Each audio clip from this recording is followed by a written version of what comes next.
Hey everybody, David Lewis here, and today I want to share with you what I think is one of the biggest mistakes that are made on demonstration drives. And I got to be honest with you, when I sold cars, I was extremely guilty of this mistake. And that mistake is, we talk too much. We think that the demonstration drive is the part of the process to continue the sales process, but it's not.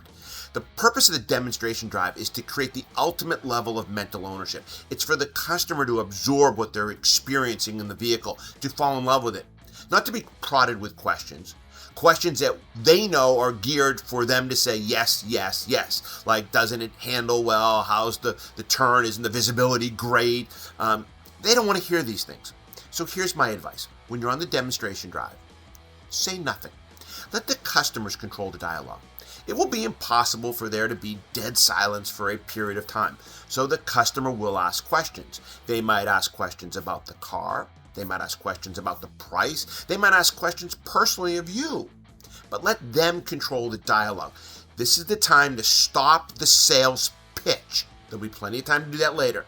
Let the customer be in control during the demonstration drive, and you're going to have a greater odds that they're going to fall in love with that vehicle and give you, or let them give you, the opportunity to close them in just a little bit. Good luck, everyone.